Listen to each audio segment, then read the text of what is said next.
Kryebashkiaku Erion Belia është marrë në pyetje sot nga prokurorët e SPAK. Më shumë detaje na jep në komunikim të drejtë për drejtë gazetaria Glidona Danci. Glidona, sa ka zgjatur marrja në pyetje e Veliaj dhe nëse ke informacion për çfarë është pyetur ai?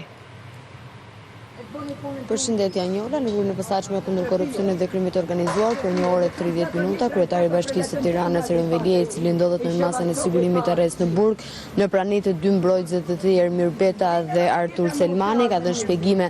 ballë oficerëve të Byros Kombëtare të Hetimit dhe prokurorëve të çështjes, sa i takon hetimeve që janë kryer nga ana e prokurorisë së posaçme në ngarkim të tij. Nuk dihet ende specifikisht për çfarë le të themi faktesh është pyetur zoti Belia, për prokuroria posaçme kundër korrupsionit dhe krimit të organizuar ka kërkuar dhe ka sekuestruar edhe prova të reja sa i takon mënyrës se si janë zhvilluar, le të themi, ose dyshimet për veprën penale të pastrimit të parave dhe korrupsionit, ndërkohë që nga ana tjetër zoti Velia po ashtu janë duke kryer një sër veprime shëtimore edhe sa i takon intimidimit të punonjësve të policisë së Burgjeve dhe gjithashtu nga ana tjetër sepse rezulton sipas informacioneve që ne kemi që zoti Velia të ketë përdorur celularin e këtij të fundit dhe po ashtu nga ana tjetër zoti Velia të ketë komunikuar edhe nga ambientet e Burgut ku atje është përgjuar dhe rezulton të ketë pasur komunikime të ndryshme për të intimiduar dhe shantazhuar funksionarët e drejtësisë, po ashtu nuk ka kursyer as kolegët e tij politik. Gjithsesi, për çfarë specifikisht nuk mundemi dot të themi sepse duke qenë se hetimet janë sekrete